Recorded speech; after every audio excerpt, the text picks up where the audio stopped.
الحمدللہ رب العالمین والصلاة والسلام علی سید المرسلین وعلی آلہ وصحبہ اجمعین ومن تبعہم بإحسان الی یوم الدین۔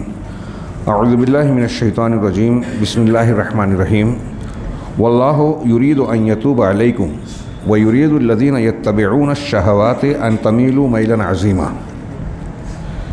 محترم حاضرین، اس سے پہلے گزشتہ ہفتے کے سے پہلے والے ہفتے میں یہ درس کا ایک حصہ ہوا تھا جس میں یہ بتایا گیا تھا بطور عنوان اور اصول کے کہ اہل سنت والجماعت اہل حق کا اعتقاد اور اصول، یہ اعتقاد اور اصول قرآن و حدیث کی دلیلوں پر اور نصوص پر مشتمل اور مبنی ہے۔ تو ان کا یہ اعتقاد ہے کہ ہماری یا لوگوں کی سیاست بمعنی انتظام و انصرام، سارے معاملات جو ہیں وہ کتاب و سنت اور فہم سلف، یعنی قرآن حدیث اور قرآن و حدیث کو صحابہ اور تابعین نے جس طریقے سے سمجھا ہے اس کو فہم سلف کہتے ہیں، فہم سلف کے مطابق ہو۔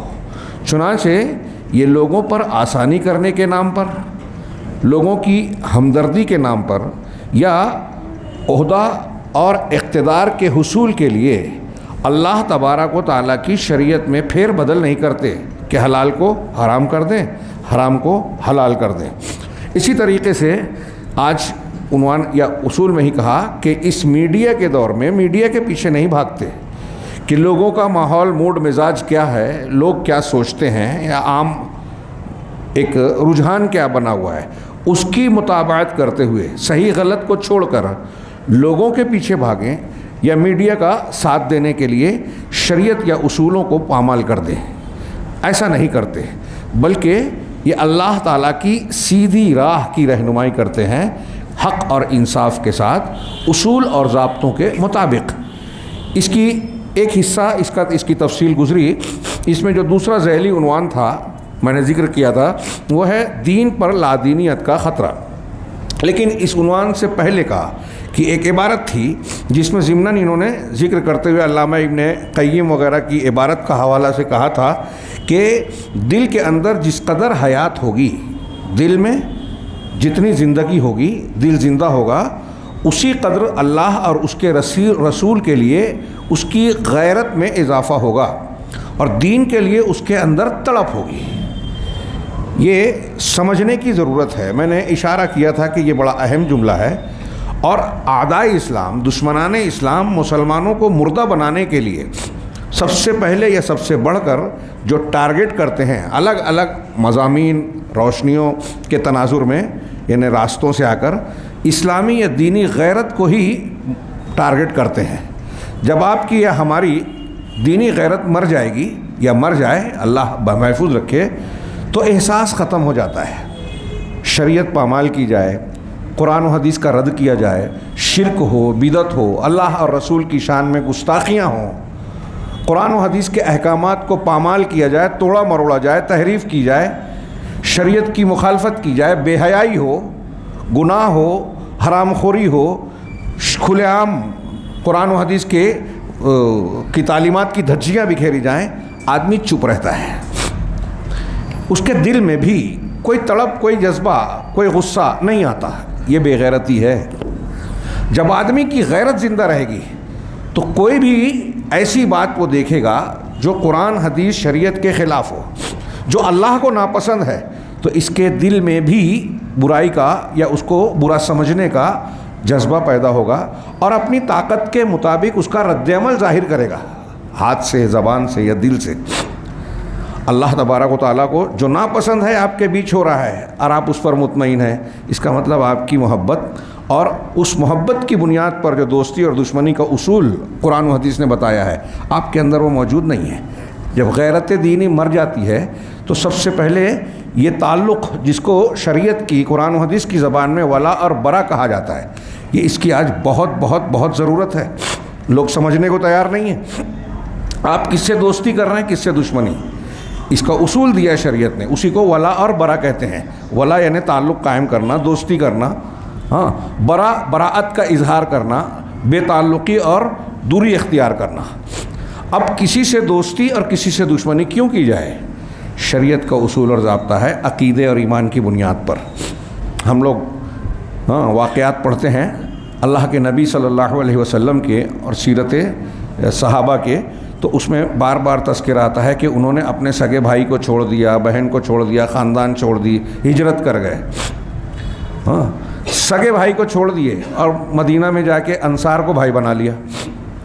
تو یہ سگا بھائی بھائی نہیں رہا، اور وہ انصار جو رشتہ دار نہیں تھا، خونی اور کوئی تعلق نہیں تھا، وہ بھائی بن گیا. کس بیس پہ؟ یہی ہے ولا اور برا کا اصول بیسیکلی. ہم پڑھتے ہیں کہ غزوہ بدر میں حضرت ابو عبیدہ بن جراح نے اپنے والد کو مار دیا، حضرت عمر نے اپنے ماموں کو قتل کر دیا. سامنے آئے تھے اسلام کے دشمن بن کے جنگ کی حالت میں، ایسے عام حالات میں نہیں. اور حضرت مصعب بن عمیر نے ایک انصاری صحابی جو ان کے سگے بھائی کو باندھ رہا تھا، کہا اس کی ماں بہت پیسے والی ہے، اچھی طرح باندھو. بھائی نے کہا کہ کیا بھائی ہوتے ہوئے میرے بارے میں تم یہ کہہ رہے ہو؟ میں اپنے الفاظ میں نقل کر رہا ہوں. تو انہوں نے کہا کہ اس وقت تم نہیں بلکہ یہ انصاری میرا بھائی ہے. کس بنیاد پہ حضرت مصعب بن عمیر نے کہا تھا؟ یہی ولا اور برا ہے کہ ان سے رشتہ دین کی بنیاد پر ہے انصاری سے. اور تم اگرچہ میرے ماں باپ کے ہی بیٹے ہو لیکن تم میرے بھائی نہیں ہو، اس لیے کہ تمہارے اور میرے درمیان عقیدے کا رشتہ نہیں ہے. یہ ہے عقیدہ نہ ہونے کی وجہ سے، توحید نہ ہونے کی وجہ سے شرک اور کفر اور اسلام کے بیچ کی حد فاصل. اب جب یہ کہاں سے آئے گی بات؟ آپ اس کا لحاظ، اس کا اعتبار کب کریں گے؟ جب آپ کے دل میں غیرت ہوگی.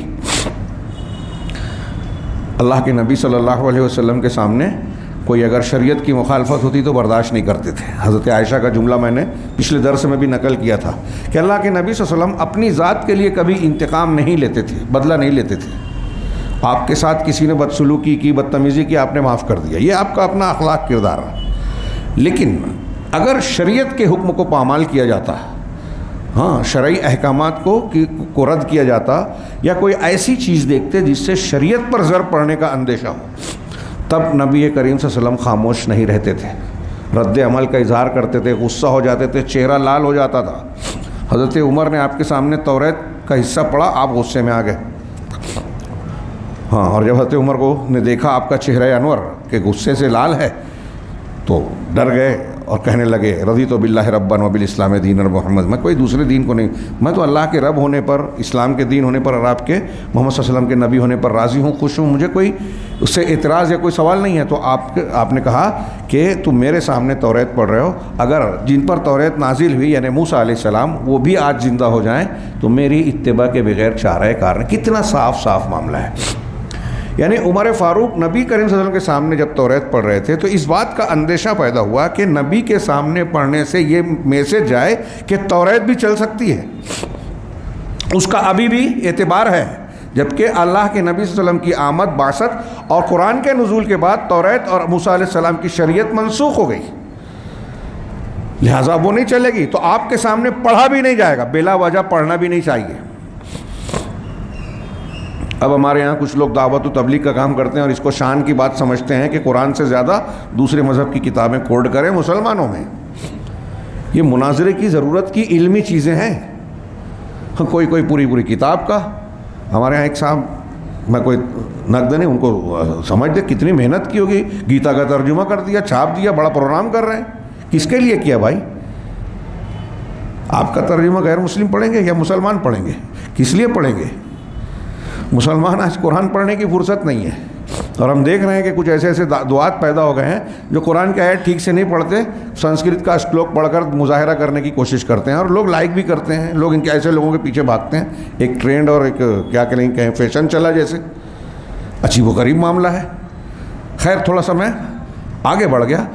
دینی اصولوں اور ضابطوں کو ملحوظ رکھا جائے اور اپنی دینی غیرت کو زندہ رکھا جائے، اپنے بچوں اور بچیوں میں غیرت کو پنپایا جائے.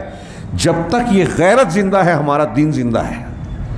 یہ دینی غیرت مر گئی، دین مر گیا. اور آج ہم دیکھ رہے ہیں بہت سارے لوگ نماز کی پابندی، نوافل اذکار کی فضیلت اور نہ جانے کیا کیا بتاتے ہیں، فضائل بتاتے ہیں، لیکن ان کے سامنے شرک ہو رہا ہے اور ان کی پیشانی پر بل نہیں آتا. یا تو وہ جانتے ہی نہیں کہ یہ شرک ہے، یا جانتے ہیں تو یہ سمجھتے ہیں کہ اس کو بولنے کی ضرورت نہیں ہے۔ اگر آپ ایسا سمجھتے ہیں تو یقین مانیے آپ نے دین کی بنیاد کو سمجھا ہی نہیں ہے۔ بنیاد بیر بول رہا ہوں، کوئی فروعی مسئلہ نہیں، دین کے بنیادی تقاضے کو نہیں سمجھا ہے، دین نہیں سمجھا ہے، آپ دیندار ہو ہی نہیں سکتے۔ اگر شرک بدعت پر پیشانی پر بل نہیں آتا، یہ آج ایک فیشن بن گیا ہے، ارے اب دوسروں کے چکر میں مت پڑو، جو جیسا کرتا ہے کرنے دو، یہ ایسا دین ہوتا تو نبی کریم صلی اللہ علیہ وسلم کا مکہ والوں سے جھگڑا ہی نہیں ہوتا، تبت یدا ابی لہب وتب نازل ہونے کی ضرورت ہی نہیں پڑتی، نام لے کے اللہ نے رد کیا، عذاب کی وعید سنائی۔ تو دین سمجھیں، اور غیرت زندہ ہوگی تو آدمی کے اندر دین کی تڑپ ہوگی۔ ہاں، علامہ ابن قیم کا دوسرا قول نقل کیا تھا کہ ایک شخص کو سنا، وہ ہمارے شیخ سے کہہ رہا تھا کہ آدمی جب دراہم کی پرت میں خیانت کرتا ہے تو اللہ تعالیٰ اس کی معرفت نقد کو سلب کر لیتا ہے۔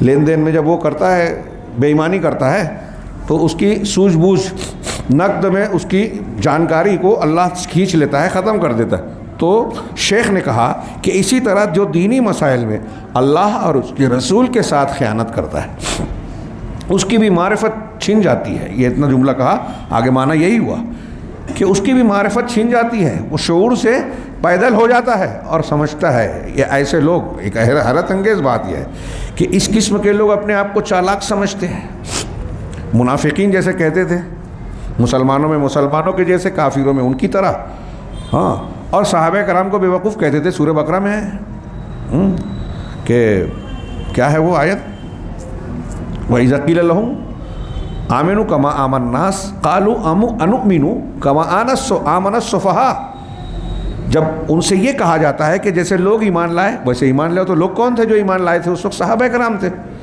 تو وہ جواب میں کیا کہتے ہیں؟ قرآن کہہ رہا ہے أَنُؤْمِنُ كَمَا آمَنَ السُّفَهَاءُ، ہم کیا ایسے ایمان لے آئیں جیسے یہ سفہاء، سفیہ کی جمع، بیوقوف، نادان، ایسے یہ بیوقوف لوگ، جاہل لوگ جو مسلمان ہو گئے ہیں، ایمان لے آئے، کیا ہم ویسے مسلمان ہو جائیں، ایمان لے آئیں؟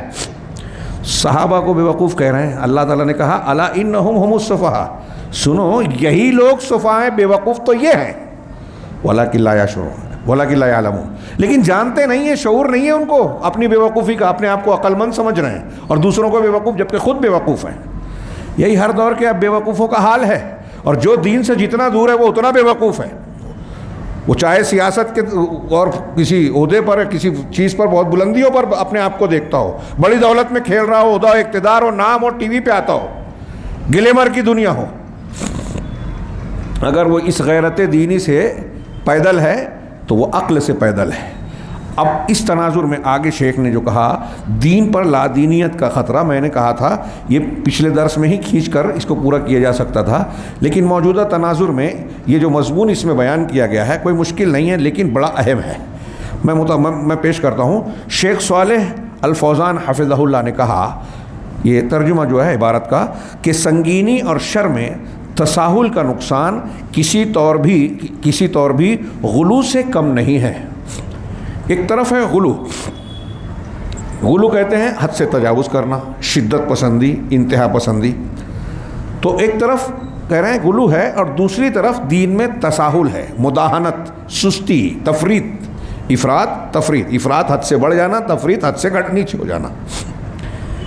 ایک آدمی کسی معاملے میں اتنی شدت برت رہا ہے کہ نفل کو فرض بنا دے رہا ہے، اور ایک آدمی اتنی ڈھیلنگی برتتا ہے، ہماری زبان میں ڈھیلنگی مالیگاؤں میں بولتے ہیں، کتنا ڈھیلا پن اختیار کرتا ہے کہ فرض کی بھی پابندی نہیں کرتا، تو وہ سنت کو بھی فرض سمجھ رہا ہے، شدت اختیار کر رہا ہے، غلو کر رہا ہے، اور یہ فرض کو بھی فرض نہیں سمجھ رہا ہے، اس سے کمتر گانٹ رہا ہے۔ تو شیخ کہہ رہے ہیں کہ ایک طرف غلو ہے، بڑا خطرناک ہے، قوموں کی گمراہی کی بنیاد ہے۔ اللہ تعالیٰ نے قرآن میں کئی جگہ نقل کی کہ اللہ نے اہل کتاب سے کہا، یا اہل الکتاب لا تغلوا فی دینکم غیر الحق، اے اہل کتاب دین میں غلو نہ کرو، حد سے تجاوز نہ کرو۔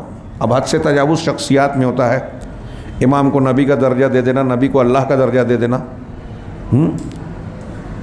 مگر مومنوں پر کشادہ ہیں راہیں، پرستش کریں شوق سے جس کی چاہیں، نبی کو جو چاہیں خدا کر دکھائیں، اماموں کا رتبہ نبی سے بڑھائیں، مسلمان کر رہے ہیں۔ امام کا کو نبی کے کرسی پر، منصب پر بٹھا دیا، اور نبی کو درجہ دے دیا اللہ کا کہ وہ جو ہے نور مجسم ہیں، حاضر و ناظر ہیں، عالم الغیب ہیں، ہاں، اور مختار کل ہیں، نعوذ باللہ من ذالک۔ اللہ کے رسول صلی اللہ علیہ وسلم سید المرسلین ہیں، ہاں، خاتم النبیین ہیں، رحمت للعالمین ہیں، صاحب کوثر ہیں، شفیع المذنبین یوم القیامہ ہیں، بشیر و نذیر ہیں۔ سارے وہ فضائل جو قرآن و حدیث نے بتائے سب کے حامل ہیں، لیکن اللہ نہیں ہے۔ اللہ کی خصوصیات اور اللہ کی صفات میں معمولی سا 1%، ہاں، معمولی سا بھی شریک نہیں ہے۔ بندے ہیں، اللہ نہیں ہے۔ یہ بالکل چیخ چیخ کر ہم کلمے میں پڑھتے ہیں بار بار صبح شام کے اذکار میں، اشہد ان لا الہ الا اللہ واشہد ان محمدًا عبدہ و رسولہ۔ پہلے عبد کہتے ہیں پھر رسول کہتے ہیں۔ عبد اور معبود میں فرق ہوا کہ نہیں ہوا؟ خیر، تو اللہ کے نبی صلی اللہ علیہ وسلم کو حد سے بڑھا دیا، یہ غلو ہے، اور یعنی ان کو نبی کو بڑھا کر اللہ کے درجے میں دے دیا، یہ غلو ہے، اور نبی کو گھٹا کر امام سے بھی کم کر دیا کہ امام کی بات آ گئی تو نبی کی حدیث کو نہیں مان رہے ہیں، مسئلہ کہا گیا تو نبی کی حدیث نہیں مان رہے ہیں، باپ دادا کا گھر بار کا شادی بیاہ کا رواج آ گیا تو رواج مان رہے ہیں، رسول کی نہیں مان رہے ہیں۔ یہ تساہل ہے، یہ تفریط ہے، اس کو غلو کے مقابلے میں جفا کہیں گے۔ جفا ہے، ظلم ہے رسول اللہ صلی اللہ علیہ وسلم کے حق اور مرتبے کے ساتھ۔ تو وہی کہہ رہے ہیں کہ جس طرح غلو ہلاکت خیز ہے، سنگین ہے، شر ہے، نقصان دہ ہے، ایسے ہی تساہل، مداہنت بھی انتہائی خطرناک ہے، اور امت کے افراد ان دو بیماریوں کے شکار ہے۔ کوئی دین کا کام کرنے پہ آتا ہے تو شدت میں آ جاتا ہے، وہ چیزیں کرتا ہے جو نبی کریم صلی اللہ علیہ وسلم نے بتائی ہے اس سے زیادہ کرنے کی کوشش کرتا ہے۔ ہاں، ذکر و اذکار دعاؤں میں آج کتنی دعائیں ہیں جو اللہ کے رسول نے بتایا، لوگ اس کا اہتمام کم کرتے ہیں، اور جو لوگوں نے بتایا فلاں بزرگ کا تجربہ ہے، فلاں جگہ بنی ہے، میڈ ان انڈیا ہے، ان دعاؤں اور اذکار کا چلن زیادہ ہے۔ اور لوگ دنیا کی طرح دین میں بھی ایسا لگتا ہے کہ نئی نئی چیزوں کی تلاش میں رہتے ہیں، ایسی چیز، ایسی دعا، ایسا ذکر، ایسا عمل ڈھونڈا جائے، ہاں، جہاں پرندہ پر نہ مارا ہو، چرندہ چر نہ مارا ہو، اللہ کے نبی نے نہ بتایا ہو، صحابہ کو بھی معلوم نہ ہو، تابعین، تبع تابعین، محدثین، سب جس سے لا علم ہو وہ ہم کریں، وہ ڈھونڈ لیں۔ یاد رکھیے، ایسی چیز آپ ڈھونڈیں گے تو ایسی چیز دین نہیں ہے، سب کچھ ہو سکتی ہے، وہ بدعت ہوگی۔ وہی ڈھونڈیے، دین میں نئی چیز نہیں چلے گی، دنیا میں ترقی کیجئے، نئی چیز ایجاد کیجئے، چلے گا۔ اس کی ترغیب دی ہے شریعت نے، دین کے لیے منع کر دیا کہ کوئی نیا عمل کرو گے اللہ کے یہاں رد ہے۔ ہر جمعہ کو اللہ کے رسول صحابہ کے سامنے کرتے تھے، دین میں ہر نئی چیز بدعت، ہر بدعت گمراہی، اور بعض روایتوں میں ہر گمراہی جہنم تک پہنچانے والی۔ کتنا کلیئر معاملہ ہے، لیکن جتنی آسانی سے میں کہہ رہا ہوں آپ سن رہے ہیں، اور جتنا صاف ہے لوگوں کی سمجھ کے باہر ہے۔ اس سے پتہ چلا یہ بھی کہ اللہ کی توفیق بہت اہم ہے، اسی لیے اللہ کے رسول صلی اللہ علیہ وسلم دعا سکھاتے تھے، یا مقلب القلوب ثبت قلبی علی دینک، دلوں کو الٹ پھیر کرنے والے، میں اپنے دین پر مجھے دل کو جما دے، ثابت قدم بنا۔ ہاں، قرآن میں دعا ہے ربنا لا تزغ قلوبنا بعد اذ ہدیتنا، پروردگار ہدایت دینے کے بعد ہمارے دلوں کو ٹیڑھا نہ کر دے۔ بہت سے دل ٹیڑھے ہو جاتے ہیں، اس میں ایک وجہ غلو بنتا ہے، ایک وجہ تساہل بنتی ہے، اسی کا تذکرہ ہو رہا ہے، اور لادینیت کا خطرہ آج منڈلا رہا ہے، اس میں ایک تساہل ہے۔ آگے دیکھیے کہ اس کی کیا شکلیں ہیں۔ ہاں، کہہ رہے ہیں کہ دینی امور میں تساہل اپنانا کبھی کبھی غلو سے بھی زیادہ سنگین ہو جاتا ہے، ہمیشہ نہیں، کبھی کبھی زیادہ خطرناک عام حالات میں غلو ہے، لیکن تساہل بھی کبھی کبھی وہ غلو سے خطرناک۔ سمجھ لیجیے کہ یہ دوسرا پہلو ہے، اعتدال بیچ کا ہے، غلو اس طرف ہے کنارہ اور تساہل اس طرف کنارہ ہے، تو کبھی اس کا پلڑا یعنی خطرناک ہونے میں بڑھ جائے گا، کبھی اس کا، بعض حالتوں میں۔ اسی لیے اللہ تعالیٰ نے فرمایا کہ واللہ یرید ان یتوب علیکم ویرید الذین یتبعون الشہوات ان تمیلوا میلا عظیما، کہ اللہ تو چاہتا ہے کہ تم پر مہربانی کرے، ان یتوب علیکم، تاب یتوب پلٹنا، اسی سے تواب ہے، تو اللہ کے لیے جب یہ فعل استعمال ہوتا ہے تواب، توبہ قبول کرنے والا، بندہ تواب ہے، توبہ کرنے والا، خوب توبہ کرنے والا، خوب توبہ قبول کرنے والا اللہ، اور توبہ کا فاعل جب اللہ ہوگا تو اس کا مطلب توبہ کو قبول کرنا کا معنی ہوگا متوجہ ہونا، مہربانی کے لیے نظر کرنا، اس کی طرف توجہ کرنا. تو یہاں اللہ یہ چاہتا ہے کہ ان کی طرف متوجہ ہو، ان کی توبہ قبول کرے. وَيُرِيدُ الَّذِينَ يَتَّبِعُونَ، انہیں اللہ تو چاہ رہا ہے کہ تمہاری توبہ قبول کر لے. اللہ عذاب دینا نہیں چاہتا، معاف کرنا چاہتا ہے. لیکن بندہ اگر نہ چاہے تو اللہ آگے کہا لیکن وہ لوگ جو شہوات یعنی خواہشات نفس کی پیروی کرتے ہیں، خواہشات نفس کے پیچھے بھاگتے ہیں، یہی لوگ تساہل کرتے ہیں دین میں کہ نماز کا ٹائم ہے، دل نہیں ہو رہا ہے، روزہ رکھنا ہے، ارے بھاری پڑے گا، فلاں کام کرنا ہے، اتنی مشکل سے کمایا ہے تو اس معاملے میں خرچ کیوں کر دیں، زکوٰۃ دے دے، صدقہ دے دے، غریب کو کھلا دیں، بیوہ کا اور یتیم کا خیال رکھیں، تو اس میں ہماری کمائی جاتی ہے. ہمارے نفس کے خلاف ہے، نہیں کر رہے ہیں. تو جو لوگ خواہشات نفس کے پیچھے جاتے ہیں، اللہ کی بات رسول کی بات کی اطاعت نہیں کرنا چاہتے، تو یہ میں شہوات کی اتباع کی تھوڑی سی تشریح کیا. والذین اتبعوا ویرید الذین یتبعون الشہوات، اور جو لوگ خواہشات نفس کی پیروی کرنا چاہتے ہیں، وہ پیروی کرتے ہیں، وہ یہ چاہتے ہیں کہ ان تمیلوا میلا عظیما، کہ تم پوری طرح بڑے زبردست طریقے سے جھک جاؤ، مائل ہو جاؤ. کدھر؟ گناہ کی طرف، باطل کی طرف، شریعت سے ہٹ جاؤ. تو شہوت پرستی شریعت سے ہٹاتی ہے اور یہ تساہل کا راستہ ڈھونڈتی ہے، سہولت ڈھونڈتی ہے. کوئی راستہ نکل جائے، ہاں معلوم ہے اللہ نے سود تو حرام کیا، لیکن مولوی صاحب کچھ کیسے چلے گا کام، کچھ راستہ نکال دیں. ابھی گورنمنٹ کا قانون ایسا ہے، 1 نمبر میں اگر خریدنے جائیں گے ٹرک، گاڑی، فلاں تو ٹیکس بہت لگ جائے گا، تو بینک سے لینا پڑے گا، سودی قرضہ اٹھانا پڑے گا. ہاں سودی قرض اور قسط سے نہ لیں تو گاڑی نہیں لے سکتا. تو کیا آپ مجبور ہیں؟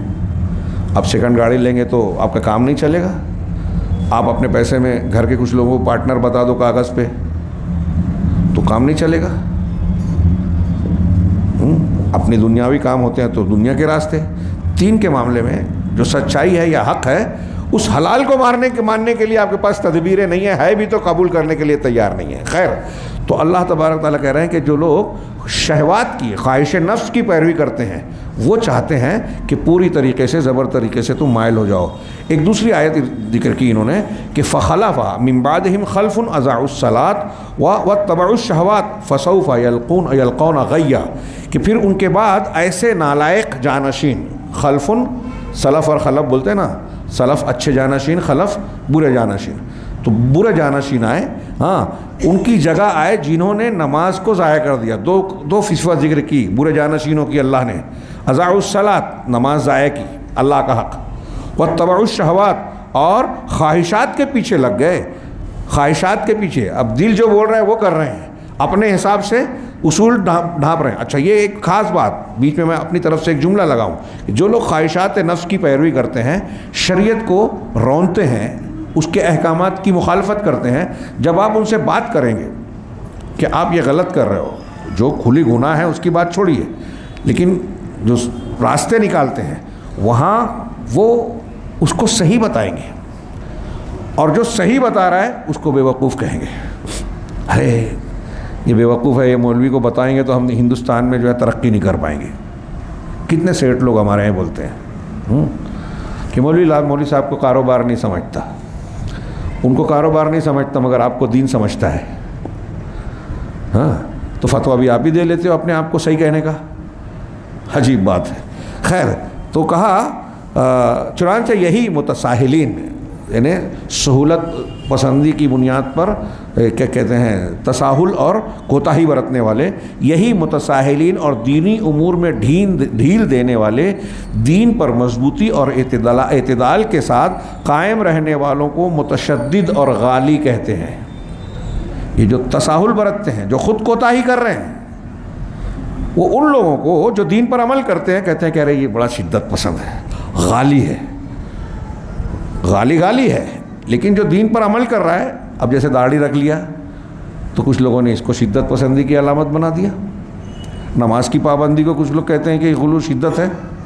آج کے دور میں کیا ہے، لڑکیوں کے پردے کے لیے کہا، ہاں کہ بھائی لڑکیوں کو پردے کا دیکھیے غلو کر رہا ہے. بھائی آج کے دور کا تقاضا ہے، جدید تہذیب و تمدن کا تقاضا یہ ہے کہ تھوڑی چھوٹ دی جائے، انہیں چھوٹ دی جائے یا کس معاملے میں کہ شریعت کی پابندی نہ کی جائے.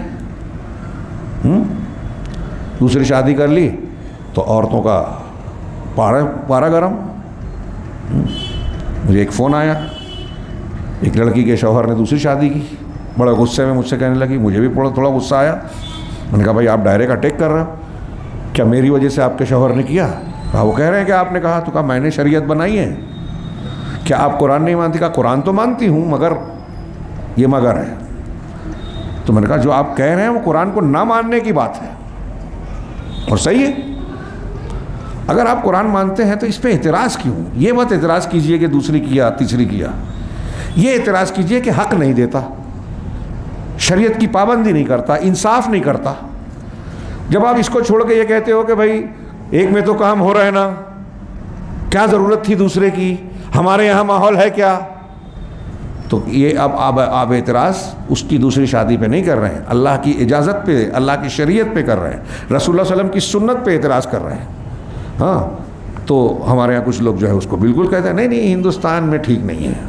میں نے بعض علماء سے سنا، مجھے بہت دکھ ہوا.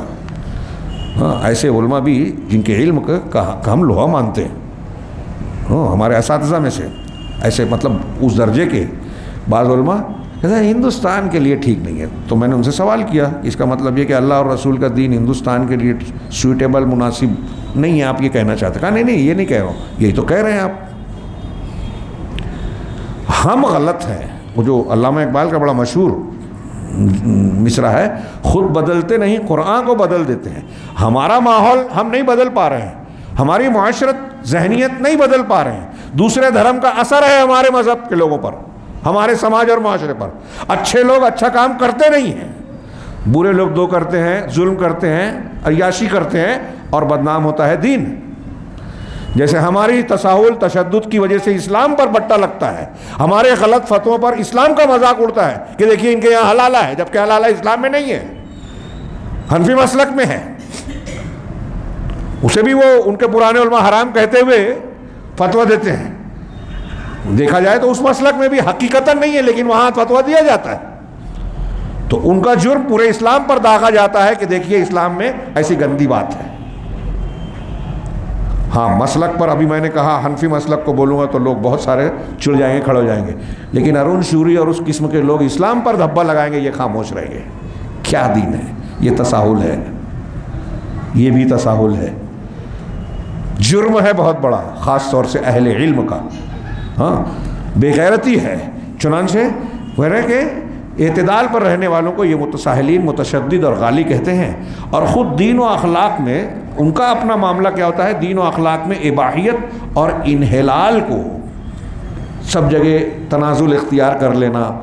ہاں کہہ رہے کیا ضرورت ہے، اس کو ترقی اور تہذیب کی معراج قرار سمجھتے ہیں اور کہتے ہیں کہ دین پر مضبوطی کے ساتھ عمل کرنے میں آزادی اور عالمی تہذیب کی رکاوٹ ہے.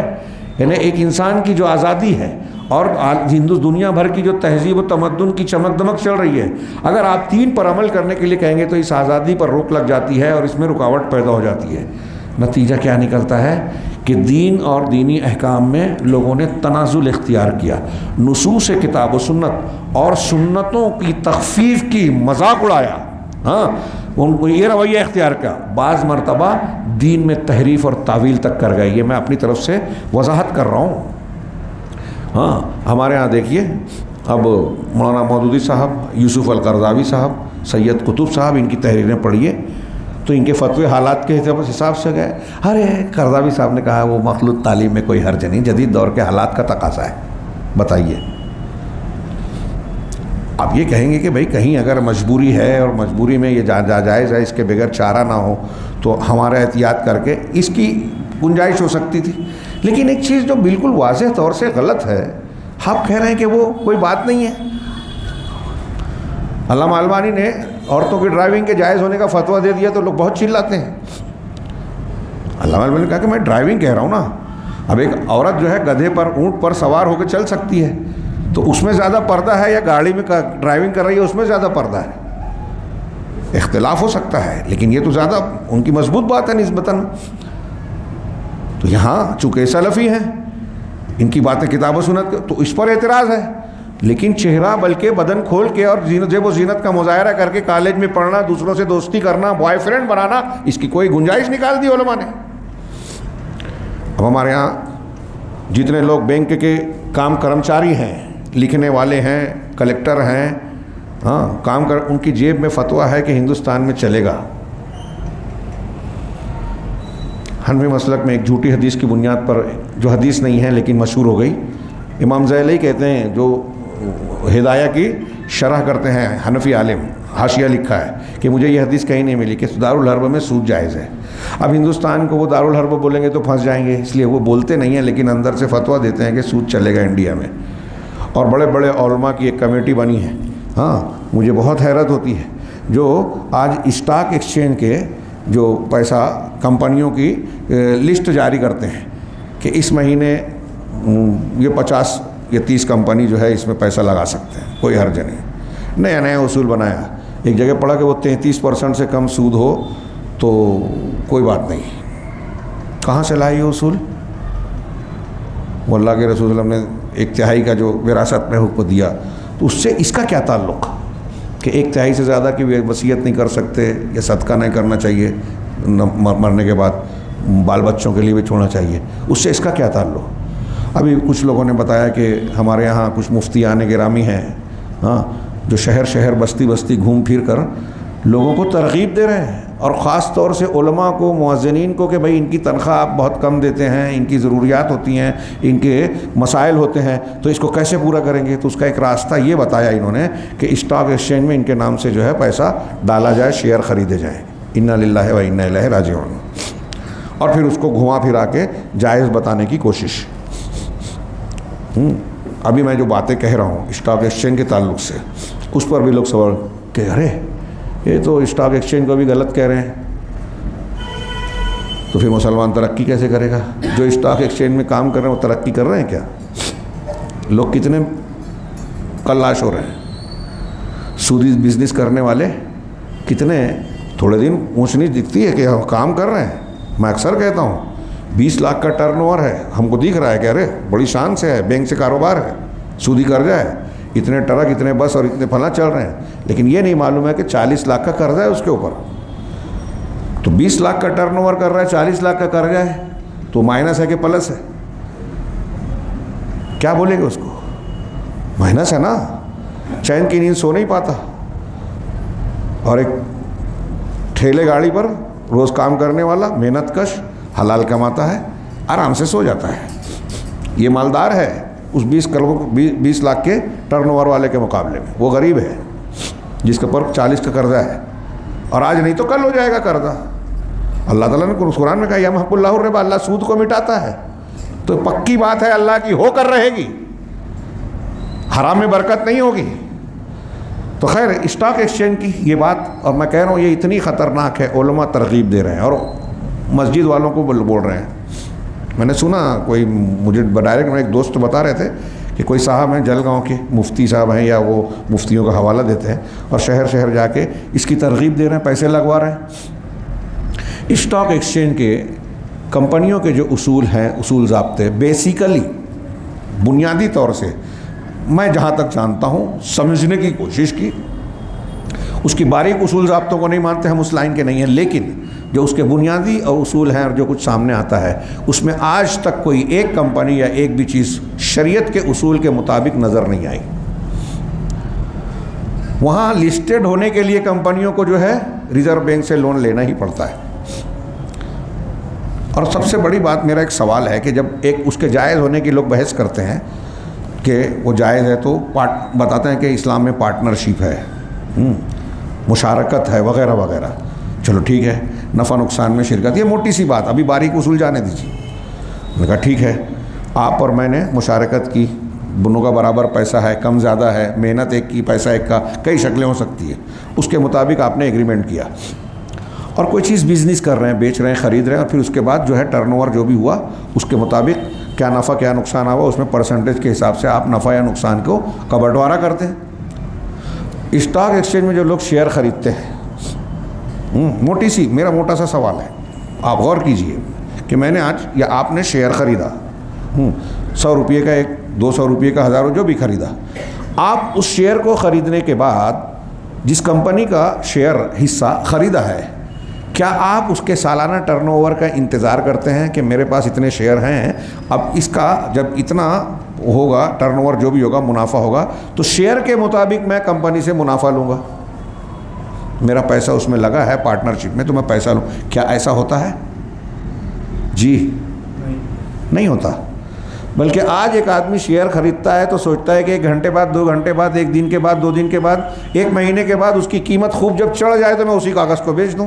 یعنی کاغذ خرید رہا ہوں 100 روپے کا اور سوچتا ہوں کہ یہ کاغذ کی ویلیو بڑھ جائے تو یہی 200 روپے کا بیچ دوں۔ تو آپ یہ پورے ہی دنیا کے اندر میں کہتا ہوں انتہائی زبردست فریب اور دھوکہ اور دجل ہے، اور احمقوں کا اڈا ہے کہ کروڑ روپیہ روزانہ، اربوں روپیہ ٹرن اوور ہوتا ہے، ایک سوئی نہیں بنتی اس سے۔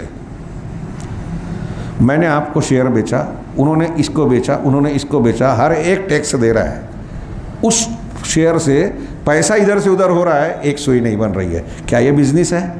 یہ بیع عینہ ہے، عینہ کی شکل ہے، جو بیع عینہ کی تعریف اور توجیح اہل علم نے کی ہے۔ اللہ کے رسول ہم نے جس کو ذکر کیا ہے کہ قیامت تم پر جو ہے ذلت مسلط ہو جائے گی جب تم گائے بیل کے پیچھے ہوگے، کھیتی باڑی میں لگ جاؤ گے، اللہ کے راستے میں جو ہے کوشش اور محنت قربانی ترک کر دو گے اور بیع عینہ کرو گے۔ بیع عینہ میں یہی دھوکہ ہوتا ہے کہ آپ پیسے پہ پیسہ لے رہے ہیں لیکن بیچ میں ہیلا ڈال رہے ہیں۔ میرے پاس آپ قرضہ لینے آئے کہ مجھ کو 1 لاکھ کی ضرورت ہے، مولانا دے دیجئے، تو میں کہوں گا ٹھیک ہے میں تم کو 1 لاکھ دے دوں گا، تم کب دو گے؟ کہا 2 مہینے پہ۔ 2 مہینہ میرا تو نقصان رہے گا، یہ 2 مہینہ میں اگر کچھ ٹرن اوور میں لگاؤں تو فائدہ، تو میرا کیا فائدہ؟ کہا ٹھیک ہے کیا لینا ہے؟ تو کہا اب ایسے میں 1 لاکھ دے کے 1,10,000 لوں گا تو یہ سود ہو جائے گا، تو اب اس کو جائز کیا جائے۔ تو میں جاتا ہوں آپ کی دکان پہ کہ 1 لاکھ کا کوئی سامان بتائیے، وہ بتایا کہ یہ 1 لاکھ روپے میں ہے، یہ مشین، یہ کمپیوٹر۔ تو کہا ٹھیک ہے میں اس سے خریدتا ہوں، 1 لاکھ میں نے آپ کو دے دیا۔ اب میں نے کمپیوٹر لیا اور جس نے قرضہ مجھ سے مانگا اس کو بولتا ہے کہ میں نے آپ کو یہ 1,10,000 روپے میں بیچ رہا ہوں ادھار، 2 مہینے بعد آپ پیسہ دے دینا 1,10۔ اب وہ لے لیتا ہے، اب اس کو تو پیسہ چاہیے، کمپیوٹر نہیں خریدنے آیا تھا وہ، تو دکاندار کو بولتا ہے کہ آپ نے 1 لاکھ کا بیچا تھا نا، یہ لو 1 لاکھ روپے میں مجھے دے دو، یہ مجھے دے دو اور یہ لے لو۔ تو کبھی کبھی دکاندار ہی بولتا ہے کہ تم لوگوں نے تو اپنے لیے گیم کر لیا، میرا کیا فائدہ؟ کہا ٹھیک ہے 5 تو بھی رکھ لے، 95 دے دے۔ اب بتائیے کہ یہاں مقصد کیا ہے؟ پیسہ دے کے پیسہ بڑھانا، لیکن اسے اس حرام کو حلال بنانے کے لیے ظاہری شکل اختیار کی گئی کہ بیچ میں ایک سامان ڈال دیا۔ اس سامان کو لین دین کرنا مقصود نہیں ہے، بیع نہیں ہے، یہ ہیلا ہے حرام کو حلال بنانے کا۔ ہمارے یہاں ایک صاحب آئے، یہ میں شکلیں بتا رہا ہوں، ایک صاحب آئے اور انہوں نے کہا کہ وہ مولانا مجھے ایک مسئلہ سمجھ میں نہیں آ رہا ہے، میں بیٹھا تھا ایک سیٹ صاحب کے گھر پہ، ایک دوسرے سیٹ آئے اپنے شہر کے، تو انہوں نے کہا کہ بھائی مجھے حج کے لیے 2 دن پہلے بعد جانا ہے لیکن میرے پاس کیش پیسہ نہیں ہے، کم پڑ رہا ہے، کچھ زیادہ چاہیے۔ تو کہا پھر؟ تو کہا میں فلاں میری زمین ہے اس کا کاغذ لایا ہوں، ایک کام کیجئے کہ آپ یہ کاغذ لے کے مجھے 5 لاکھ روپیہ دے دیجئے، کاغذ زمین کا میں آپ کو دے رہا ہوں، یعنی مطلب میں بیچ رہا ہوں آپ کو، تو آپ 5 لاکھ مجھے دے دیجئے، میں حج پہ جاتا ہوں، مجھے ضرورت ہے، حج سے آنے کے 1.5-2 مہینے کے بعد میں 6 لاکھ دے کے آپ سے وہ زمین لے لوں گا۔ تو بیٹھے بٹھائے ان کو کہا کہ مجھے تو منافع ہو رہا ہے 1 لاکھ کا۔ کہا ٹھیک ہے، تو انہوں نے 5 لاکھ پیمنٹ کر دیا، ان کو کاغذ لے لیا۔ تو یہ ان لوگوں نے کیا، تو جو تیسرے آدمی جو بیٹھے ہوئے تھے، کہا میں نے جو دیکھا پوچھا پاچھا ان سے، تو کہا یہ بیع ہو گئی نا؟ تو کہا مجھے ہضم نہیں ہوا، میری سمجھ میں نہیں آیا، میں آپ سے پوچھنے آیا ہوں کہ کیا یہ درست اور جائز ہے؟ تو میں نے کہا یہ یہودیت ہے، یہ بیع عینہ ہے، یہ حرام کو حلال بنانے کا ہیلا ہے، اللہ تبارک و تعالیٰ سے نعوذ باللہ دھوکہ کر رہے ہیں، شریعت کو کھلواڑ بنا رہے ہیں۔ فتویٰ دیتے ہیں ہمارے یہاں مولوی صاحب کہ عید الاضحیٰ کا چمڑے کا پیسہ ہے یا غریبوں کے حق والا کوئی پیسہ ہے تو کسی غریب بچے کو بلا کے دے دیا کہ یہ آپ کو ہم نے مالک بنا دیا، تفویض تملیک کر دی، یہ آپ لے لو، آپ مالک۔ اب اس کو بولتے ہیں کہ اب تم مدرسے کو ہبہ کر دو، آپ مالک ہیں، آپ اپنی مرضی سے دے سکتے ہو گیا۔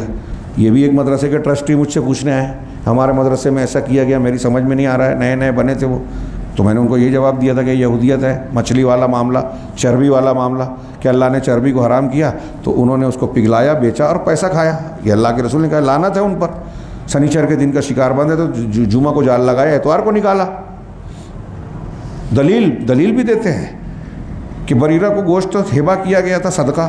اللہ کے رسول صلی اللہ علیہ وسلم گھر میں آئے، بریرہ جو حضرت عائشہ کی آزاد کی ہوئی لونڈی تھی، ان کی مولا بولتے ہیں، ہاں، تو باندھی، تو اللہ کے رسول نے کہا کہ گھر میں گوشت بن رہا ہے، تو حضرت عائشہ نے کہا کہ ہم نہیں کھا سکتے۔ کہا کیوں؟ کہا وہ بریرہ کو صدقہ ہوا ہے، رسول اللہ صلی اللہ علیہ وسلم کے خاندان کو صدقہ حرام تھا، تو کہا وہ صدقہ ہے، ہم نہیں کھا سکتے۔ تو اللہ کے رسول نے کہا کہ صدقہ تو بریرہ کو دیا گیا نا، لہا صدقۃ ولنا ہدیہ، ان کے لیے صدقہ ہے، ہمارے لیے ہدیہ ہوگا۔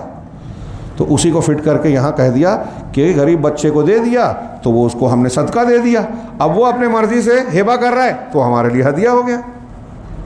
نعرہ تکبیر۔ شریعت کو پامال کرنے کا، یہ یہودیوں کا بھی کامل صحیح مان لینا چاہیے کہ بھائی کیا غلط کیا تھا انہوں نے، سنیچر کو تھوڑی مچھلی ماری تھی، اس مچھلی کی ممانعت تو سنیچر کی تھی نا۔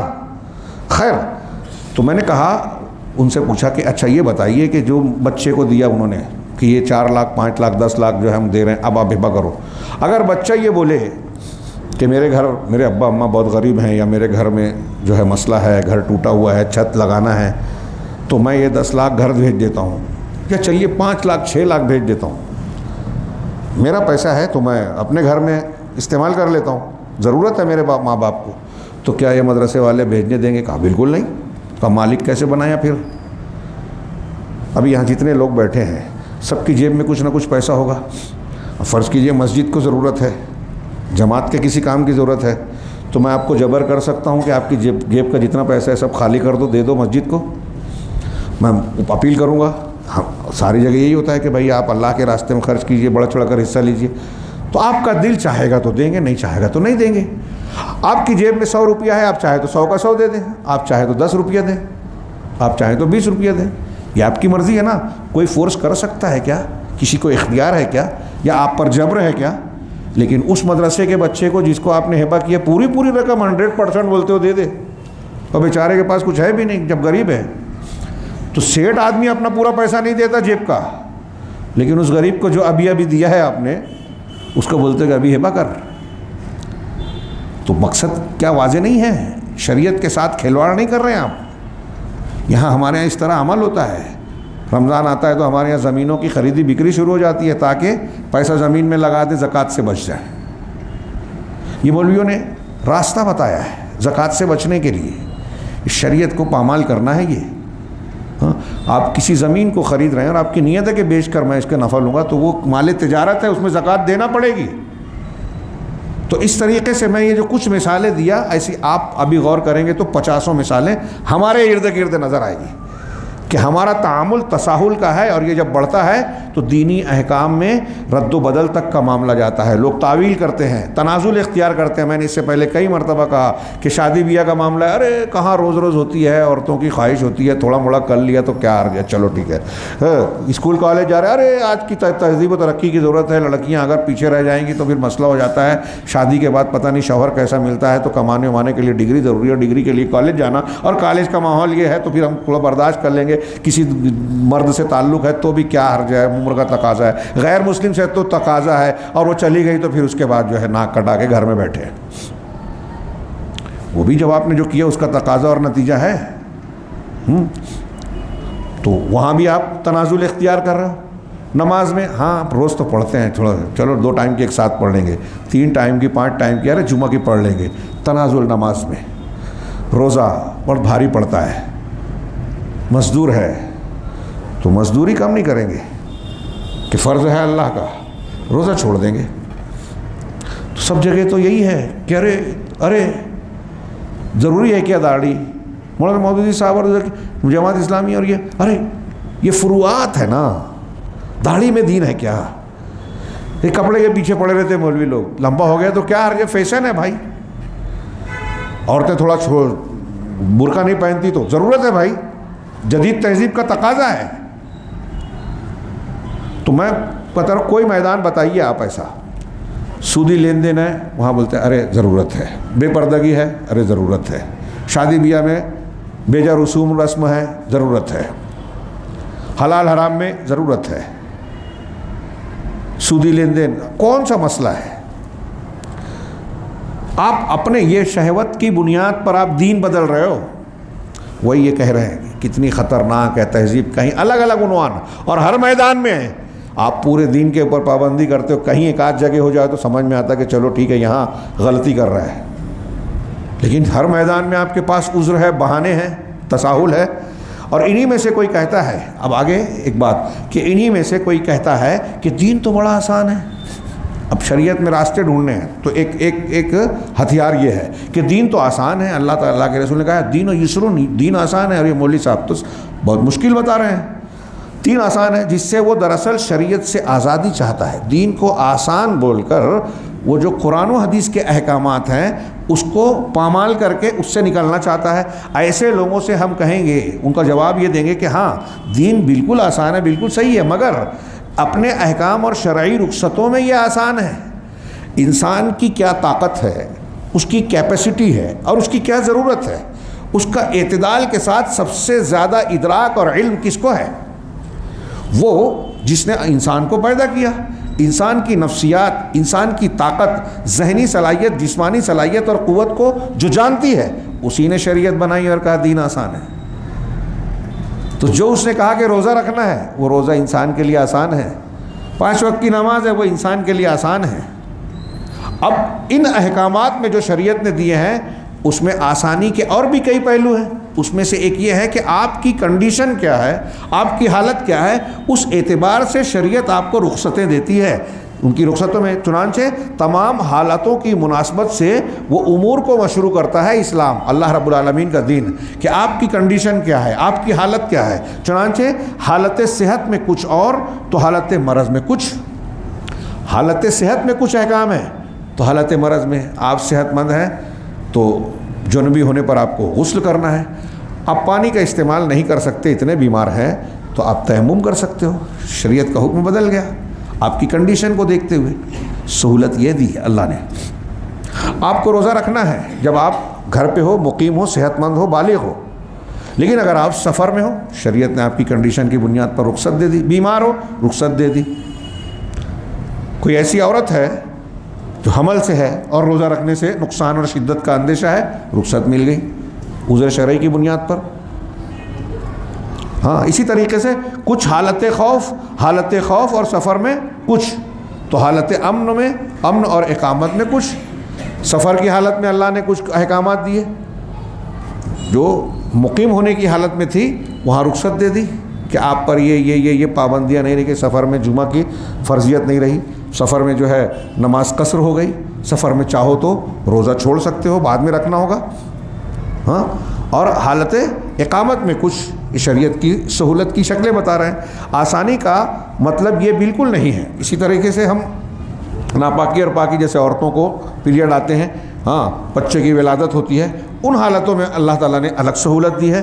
تو یہ بالکل نہیں ہے، آسانی کا مطلب یہ بالکل نہیں ہے کہ شرعی احکام سے آزادی مل جائے، کہ اگر میں مسافر ہوں تو اب نماز ہی نہ پڑھوں، ہاں میں غریب ہوں تو اب شریعت پہ عمل ہی نہ کروں۔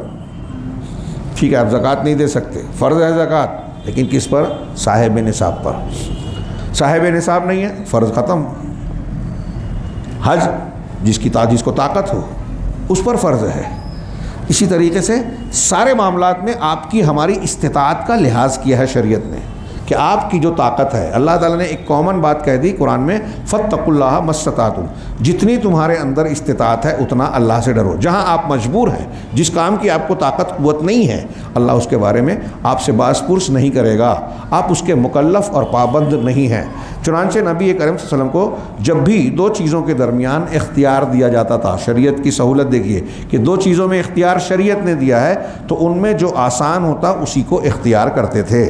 اگر اس میں کوئی گناہ نہیں ہوتا، آسانی میں گناہ نہیں ہے، تو آپ آسان والا راستہ اختیار کرتے، کیونکہ وہ آسانی جو گناہ تک لے جائے وہ آسانی نہیں، دین کے طریقے اور احکام سے خروج کرنا ہے۔ اب آپ داڑھی کاٹ رہے ہو، اپنے بچیوں کا کے بدن سے پردہ کپڑا ہٹا رہے ہو، تو یہ آسانی نہیں ہے، یہ دین سے خروج ہے، دین کی مخالفت ہے۔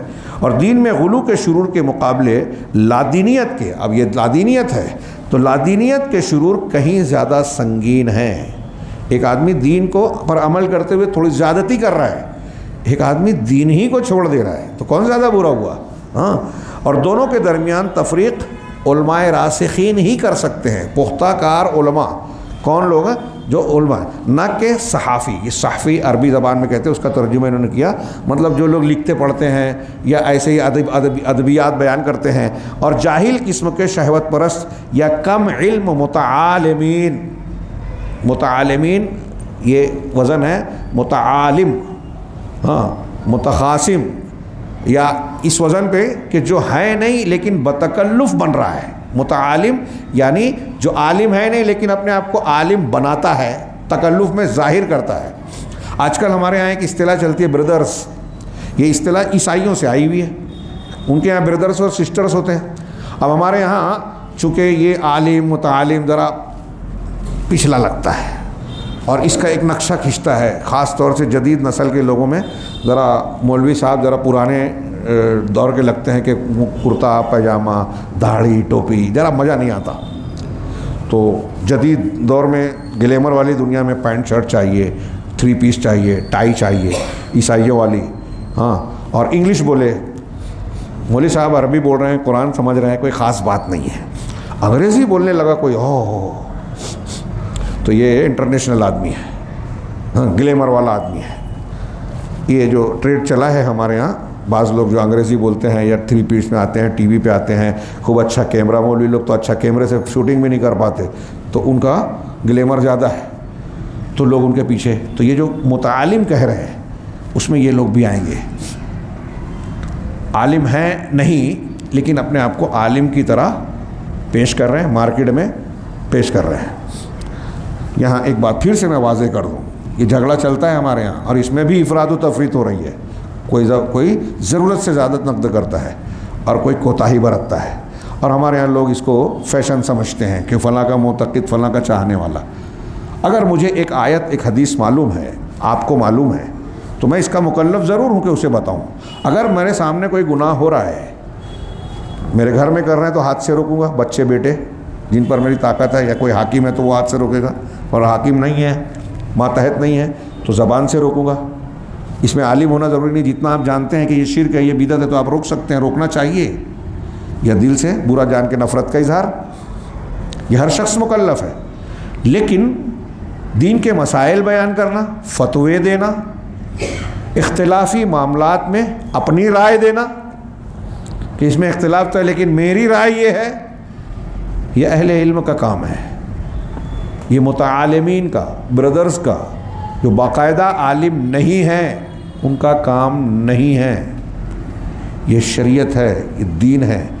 شریعت کے جاننے والے اہل علم، سلف کو دیکھیے، صحابہ، تابعین، تبع تابعین، ائمہ، محدثین، یہ فتویٰ پوچھنے پہ کہتے ہیں ہمارے رونگٹے، حضرت عبداللہ بن مسعود کہتے ہیں میرے رونگٹے کھڑے ہو جاتے تھے۔ امام شافعی کہتے ہیں ہمارے زمانے میں حال یہ تھا کہ لوگ ایک سوال پوچھنے آتے تھے عالم سے، تو عالم کہتا تھا کہ مجھ سے بڑا عالم وہ ہے فلاں کے پاس جاؤ، وہ کہتا تھا مجھ سے بڑا عالم وہ ہے فلاں کے پاس جاؤ، گھوم پھر کے وہ پہلے کے پاس آ جاتا تھا۔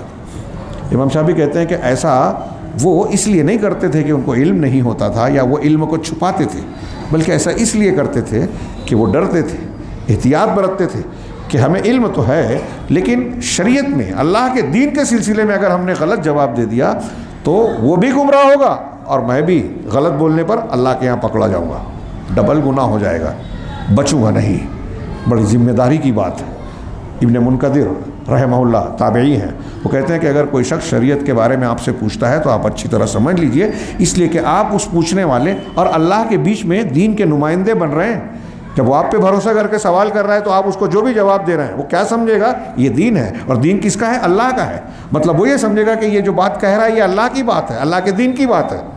تو بغیر علم کے آپ بولو گے تو آپ اللہ کی نمائندگی بغیر علم اور جہالت، اسی لیے بعض جگہ پہ کہا گیا کہ بغیر علم کے اگر فتویٰ دے رہے ہیں، قرآن کی تفسیر بیان کر رہے ہیں تو صحیح بھی کہا تو غلط کیا، صحیح کہا یہ الگ چیز ہے لیکن طریقہ آپ کا غلط ہے، اس پر پکڑے جائیں گے۔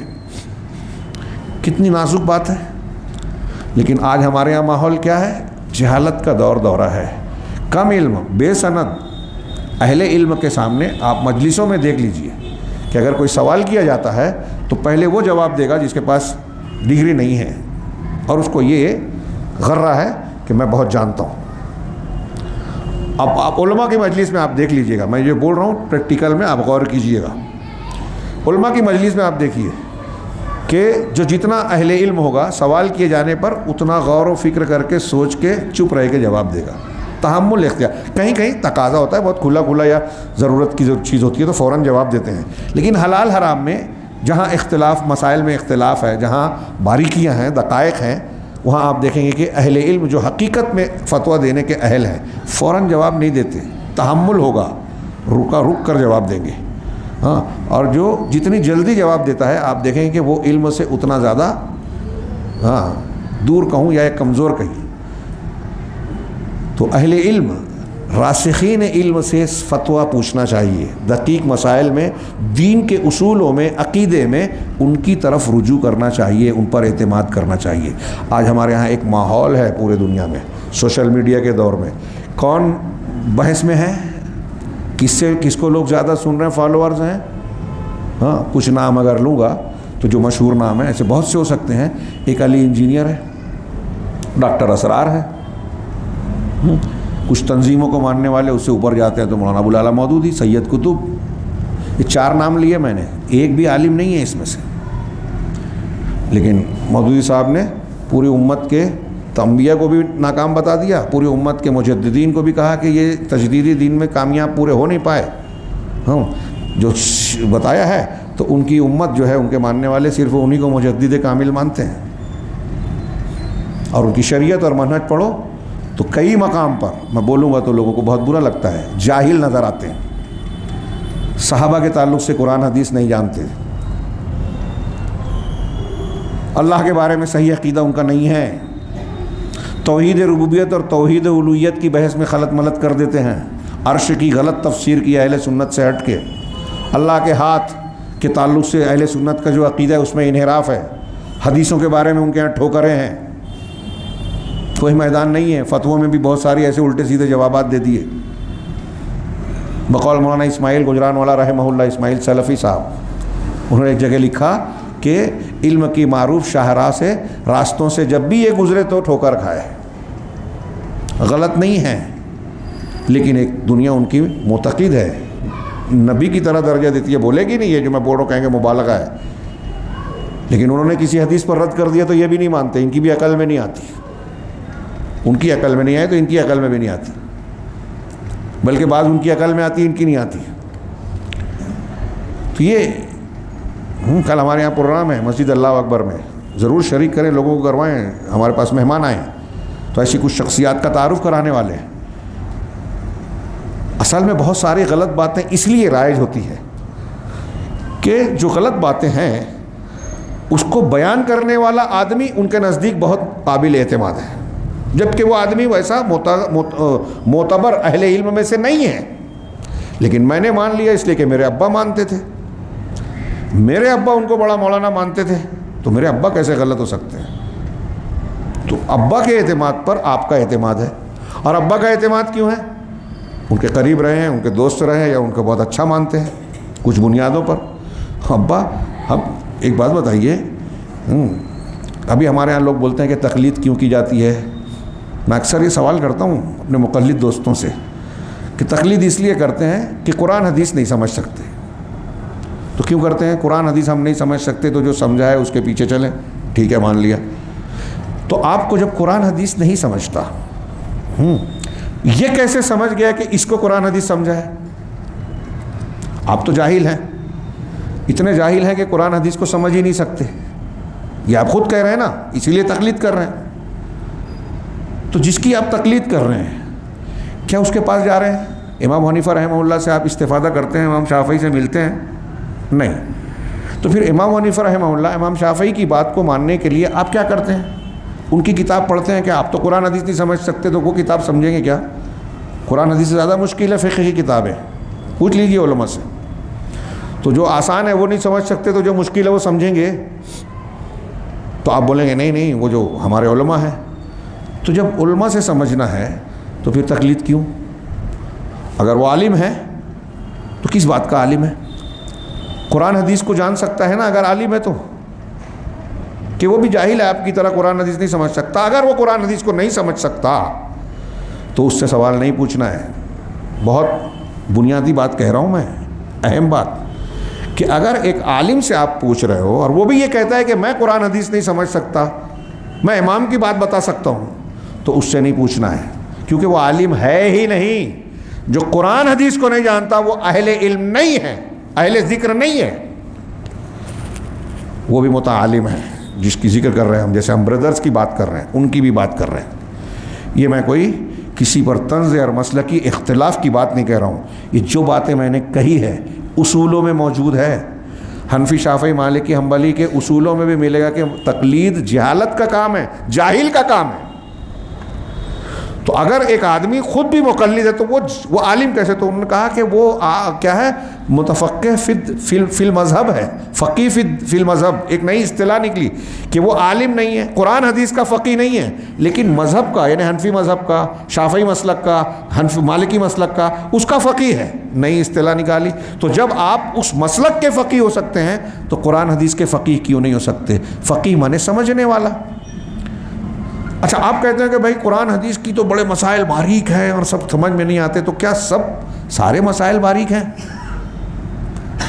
سارے مسائل ایسے ہیں کہ جو سمجھ میں نہیں آتے؟ دقیق مسائل وہ کبھی کبھی جس کی ضرورت پڑتی ہے کچھ ہوتے ہیں، وراثت کا مسئلہ یا کوئی اور باریک اور دقیق جو باریکی والے جو موٹی موٹی باتیں ہیں۔ اللہ کے رسول صلی اللہ علیہ وسلم اس طرح رکوع کرتے تھے، اس طرح سجدہ کرتے تھے، رکوع میں جانے کے وقت تو دونوں ہاتھوں کو کاندھے تک اٹھاتے تھے۔ یہ ترجمہ کر دیجئے حدیث کا، کس کی سمجھ میں نہیں آیا؟ اس کے لیے کتنے علوم کو سیکھنے کی ضرورت ہے؟ ترجمہ کرنے کے بعد سمجھ میں آیا کہ نہیں آیا؟ ہاں، 5 وقت کی نماز ہے، دین کی بنیادیں 5 چیزوں میں، کس کو کتنی سمجھ میں نہیں آئی؟ اب اس کی گہرائیوں سے مسائل نکالتے رہیں، موٹی موٹی بات جو مقصود ہے وہ سمجھ میں نہیں آ رہی ہے کیا؟ تو میں یہ عرض کر رہا تھا، بات تھوڑی طویل ہو گئی، لیکن میں اس کو بہت اہم مانتا ہوں کہ اس کے نہ سمجھنے کی وجہ سے اب ایک بات دیکھیے کہ لوگ دین کے معاملے میں کتنے لاپرواہ ہیں، جو متساہل کہہ رہے ہیں لاپرواہ۔ آپ کو سبزی خریدنی ہے تو آپ سبزی کی پہچان رکھتے ہیں، تو پہچان کے چھانٹ کے نکالتے، سبزی 10 روپیہ 20 روپیہ 40 روپیہ، ایک مرتبہ کھائیں گے ختم ہو جائے گی۔ اگر آپ کو پہچان نہیں ہے سبزی کی تو آپ سبزی والوں کو پہچانتے ہیں کہ دیکھ بھائی تیرے کو پہچان ہے، میں نہیں پہچانتا، اچھی نکال، نہیں تو پھر نہیں آؤں گا، واپس لاؤں گا۔ تو جو دنیا کی چھوٹی چھوٹی چیزیں ہیں، آپ کی بچی کی شادی کرنی ہے، لڑکا ڈھونڈا جاتا ہے، رشتہ آتا ہے، کتنی چھان بین کرتے ہیں۔ اگر آپ کو بڑی بیماری ہے اور آپ کے پاس طاقت ہے کہ آپ اچھے سے اچھے ڈاکٹر کا علاج کر سکتے ہیں، تو آپ دیکھیں گے کہ ہمارے گلی میں ایک آتا ہے کمپاؤنڈر سے ڈاکٹر بن گیا ہے، اس سے آپریشن کرا لوں یار، سستے میں ہو جائے گا۔ یہاں آپ یہ رسک لیتے ہیں کیا کہ جان چلی جا سکتی ہے، اس کو ٹھیک سے آتا نہیں ہے لیکن آپ اس سے کرائیں گے؟ تو ڈاکٹر آپ کی صحت کا معاملہ ہے تو بہتر سے بہتر دیکھیں گے آپ ڈاکٹر۔ کیس لڑنا ہے، جیتنا ہے، اچھے سے اچھا وکیل دیکھیں گے، لیکن دین سمجھنا ہے تو اچھا عالم اور راسخ فی العلم اس کی تلاش نہیں کریں گے۔ جس پر ہمارا دل آ گیا، جس کو ہمارے 4 لوگ بول رہے ہیں کہ ہاں ٹھیک ہے یہ لمبی داڑھی لمبے کرتے والا ہے، 4 مہینہ اور سال بھر لگا کے آیا، اس سے ہی پوچھ لو کام چلا لو، یہ ٹائی اور کوٹ میں بیٹھ کر جو ہے فتویٰ دے رہا ہے، ڈگری وگری نہیں ہے لیکن لوگ اس کے اتنے فالوورز ہیں، علی انجینئر کے کئی لاکھ فالوورز ہیں، جاہل ہے تو کیا ہوا؟ اس سے دین سیکھیں گے؟ موٹا سا سوال ہے۔ اکثر میں کہتا ہوں کہ جو اس پر ہمارے سوشل میڈیا پہ نوجوان بحثیں کرتے ہیں، کیا ضرورت ہے؟ آپ کا موٹا سا اصول یہ ہونا چاہیے کہ ایک شخصیت اگر عالم نہیں ہے، آپ اس پر اعتماد مت کیجیے، ٹھیک ہے اس کی کچھ چیزیں سن لیجیے، اعتماد مت کیجیے، دین کے معاملے میں اس پر بھروسہ مت کیجیے، اس کی وجہ سے مسلک مت بنائیے، اصول مت بنائیے۔ اور یہ دیکھیے کہ اگر کسی شخصیت پر زیادہ تر معتبر علماء کا اعتراض ہے تو اس کو چھوڑ دیجیے۔ جب علماء کہہ رہے ہیں کہ یہ بدعتی ہے، علماء کہہ رہے ہیں کہ اس کے اندر انحراف ہے، اس کا منہج غلط ہے، سننا ہی نہیں چاہیے۔ یہ میں آج کی بات نہیں، آپ محدثین کے یہاں دیکھیں گے ان کی مجلسوں میں شریک ہونے سے منع کرتے تھے عام آدمی کو، امام احمد، امام بخاری، امام ابو زرع رازی، غصہ ہوتے تھے کوئی اگر ان کی مجلس میں چلا گیا بدعتیوں کی۔ ہمارے یہاں لوگ شان سمجھتے ہیں، فارورڈ کرتے ہیں ان کی باتوں کو، فارورڈ نہیں کرنا چاہیے۔ اگر اس سے آپ کی اس سے کوئی گمراہ ہوتا ہے اور آپ نے فارورڈ کیا ہے تو گمراہ کرنے کے کام میں آپ شریک ہیں، آپ گمراہی کی تبلیغ کرنے والے کہلائیں گے۔ بہت ذمہ داری سے بہت اہم بات کہہ رہا ہوں، اور بہت سے لوگ یہ سنگین گناہ کر رہے ہیں کہ غلط چیزوں کو فارورڈ کرتے ہیں، اور آپ کے بار بار اس سے سننے سے لوگ سمجھتے ہیں کہ اتنے فالوور ہیں۔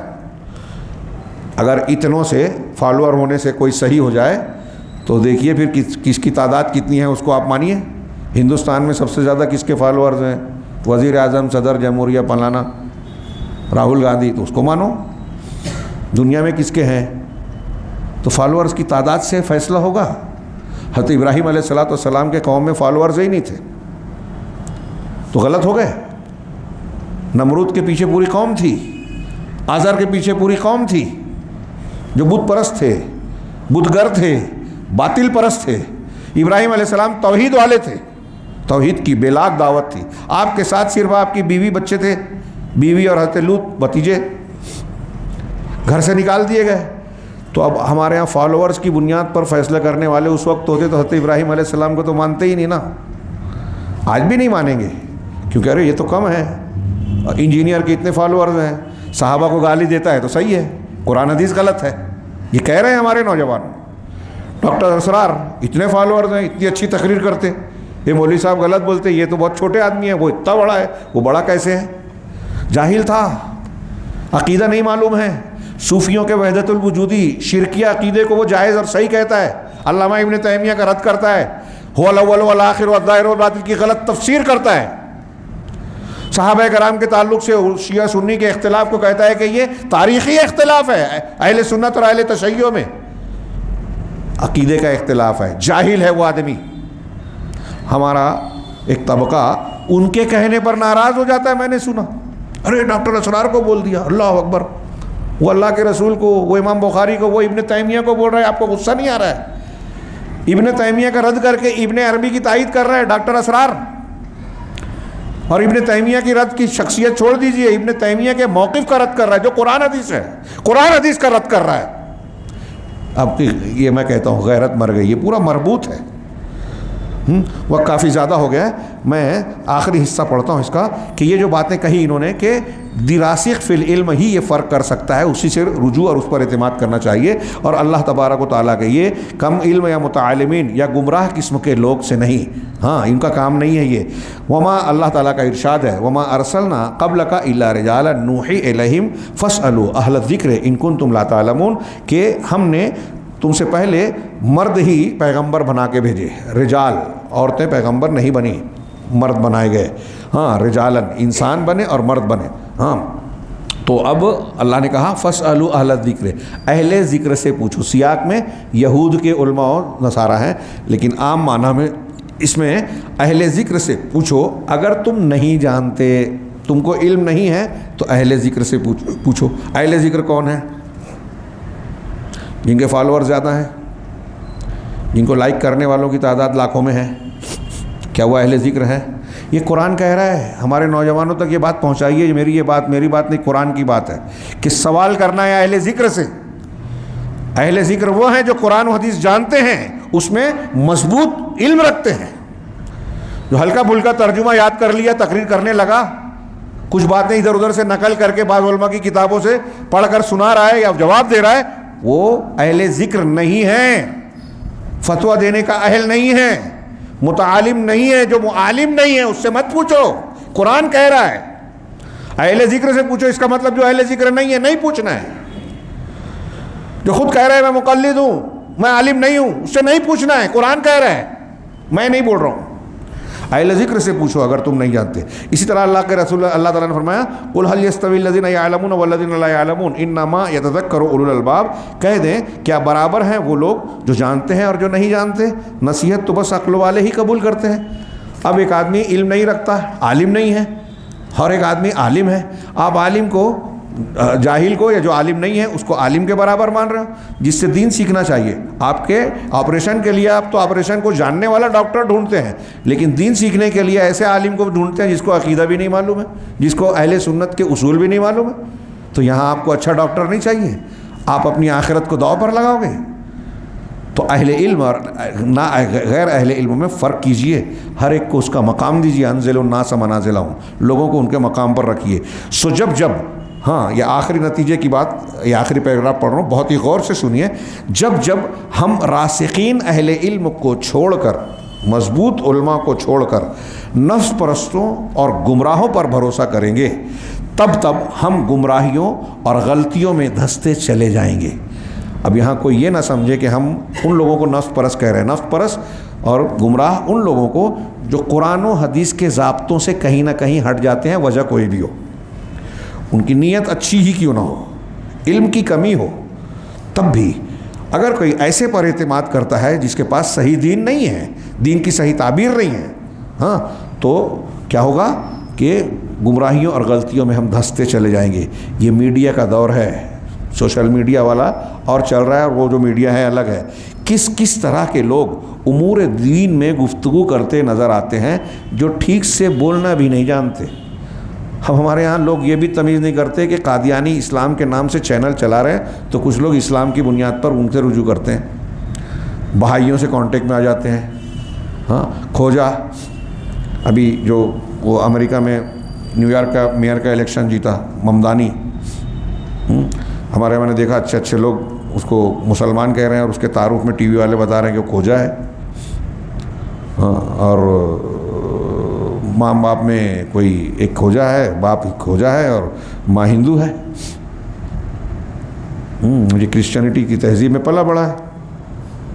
ہم اس پہ خوش ہوتے ہیں کہ نام تو محمود ممدانی ہے، جناب بھی کھوجا تھے۔ کھوجا کون ہے؟ باطنی فرقہ ہے۔ ان کے عقیدے پڑھیں گے تو آپ سر چکرا جائے گا آپ کا، کہ اسلام سے اس کا تعلق ہو ہی نہیں سکتا۔ ہاں، بوہریوں کے، کھوجا کے آپ اصول ضابطے پڑھیے۔ اب ہمارے یہاں لوگ صرف نام دیکھ کے کوئی ضرورت نہیں ہے، خیر وہ تفصیل الگ ہے۔ تو کیسے لوگ گفتگو کرتے نظر آتے ہیں آج کا میڈیا کے دور میں، اور جو جاہل ہیں وہی زیادہ سوشل میڈیا پہ آپ کو دکھیں گے۔ دنیا کا ایک چاند ہونا چاہیے، جاہلوں میں بحث ہو رہی ہے، فقاہت کا مظاہرہ، ہاں، اور ایسے نقطے فلکیات کے، قرآن حدیث کے، اور ایسے لیپ ٹاپ لے کے گھومیں گے، موبائل پہ بتائیں گے۔ چاند کا اگنا اور چاند کا دکھنا دو الگ چیزیں ہیں، اس کا فرق انہیں نہیں معلوم اور وہ بتا رہے ہیں۔ ایک صاحب بحث کر رہے تھے، میں نے کہا کبھی ایسا ہوا کہ جس تاریخ کو سعودی عرب میں یا دنیا کے ایک ہی تاریخ کو پوری دنیا میں چاند دکھا ہو، ایسا بتائیں؟ تو ایک صاحب لیپ ٹاپ میں بتانے لگے، میں نے ایک بتائیے کہ یہ جو جس وقت وہاں سعودی میں دکھ رہا ہے، اس دن یہاں چاند دکھے گا یا اگے گا؟ کہا اگے گا۔ تو میں نے کہا حدیث میں کیا کہا گیا؟ چاند کو دیکھنے کے لیے کہا گیا یا اگنے پر کہا گیا ہے؟ اللہ کے رسول کے زمانے میں اس کا کوئی ذریعہ تھا کیا؟ کہا نہیں۔ تو کہا اس زمانے میں جو چیز نہیں ہو سکتی تھی آج ہو سکتی ہے، مطلب اب دین بدل جائے گا۔